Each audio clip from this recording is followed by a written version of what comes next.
A scheming man cornered the general's wife in her bedroom. "Beauty, I've been waiting for you," he sneered as she jumped in surprise. When she asked what he wanted, he didn't hesitate. He boldly demanded she sleep with him while flashing a creepy smile.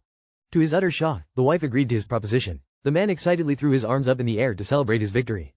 She mocked him for assuming she had been intimate with the general before. Then, she brazenly reached out and ordered him to strip off his clothes.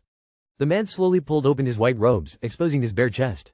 The wife shamelessly stood there, admiring his impressive physique with a huge grin. She confidently ran her hands over his bare skin. She declared his body was absolutely perfect, leaving him utterly baffled. The man stared at her, realizing she was acting like a completely different woman. He watched nervously as she suspiciously pulled out a red and silver scroll.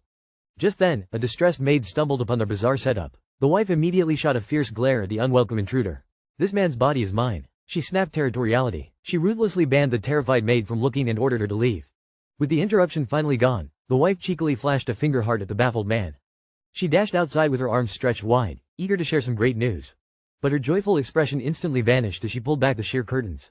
A bloody corpse lay sprawled across the pavilion tiles. An older nanny fell to her knees, wailing in agony over her dead son's lifeless body. The nanny furiously demanded to know who murdered him. When a servant nervously claimed it was suicide, she vehemently refused to accept the lie.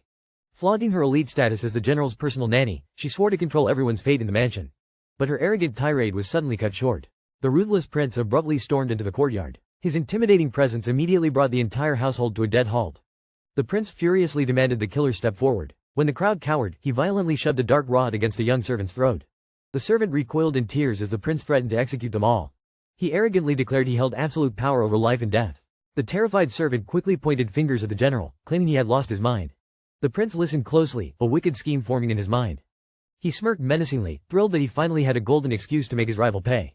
Meanwhile, armed reinforcements began swarming the perimeter. Lethal archers took aim from the rooftops while armored swordsmen aggressively charged up the stone steps. A massive bloodbath was about to unfold. The prince turned his attention to the wife, who was now wearing gleaming silver battle armor. He openly ridiculed her pathetic attempt to protect her husband. He relentlessly accused her of covering up the assassination. But the armored wife fiercely gripped her sword hilt, completely unfazed by his deadly threats. She confidently stepped forward to defend her general's honor. Her piercing gaze locked onto the arrogant prince as she prepared to strike. "Take him down for me," she commanded her loyal guards. Then, she proudly confessed that she was the one who actually executed the nanny's son. The prince was stunned by her fearless admission. He couldn't help but admire having such a ruthless and sharp woman standing before him. Determined to show off, he ordered his men to start a brutal punishment to save her. But the wife coldly interrupted his gruesome plans. Straight through the heart, she demanded without a flinch. She calmly closed her eyes as the deadly blades were drawn, fully prepared to slaughter anyone in her path.